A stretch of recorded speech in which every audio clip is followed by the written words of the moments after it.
سلام ومرحبا بكم أعزائي المتابعين. ماني عبد القوي تهاجم نجلة التونسية. عديت قدرك برشا. أنا نخدم في الوزارة مش كيفك في الكبريات. وبدأت الحكاية أن هاجمت الممثلة التونسية منال عبد القوي الفنانة الاستعراضية نجلة التونسية.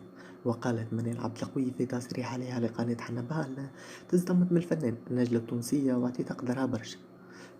منهم فنانة مؤخرا استغربت منها تحكي في كواليس أنا سمعتها بوثي وهي ما في بلاش. قالت متقلقة مني. أنا ركبت على الحدث في موت فايزة. أنا تخدعت في الفنانة هذه.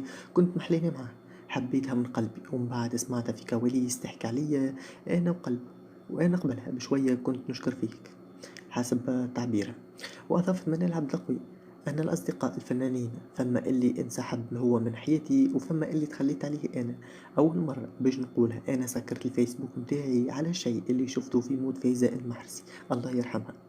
على كمية الترهدين والنفاق والكذب ونكران الجميل وقلب الأحداث. فما مجموعة من الناس فنانين عطيتهم مقدارهم حسب قولها. وأضافت أنا راني نخدم في وزارة مع الوزير نلبس بدلة رسمية محترمة مش بدلة الرقص ونبيت نشطح من الكبريات ويرشقوا عليا. وهكا من حديث منير عبد القوي نفهموا اللي حضور نجلة التونسية وعديد من الفنانين كان كله نفاق جيست باش يبانوا قدام الكاميرا وكهو. اما هي منيل قالت انا ما نجمش نعمل انترفيو ونجلة وغيرها مشاوي يعملوا في انترفيو. وهي بيدها حكيت وقالت الشي ذي وما كانتش تتصور منها ردة فعل هذه ودخلت على جميع أصدقاء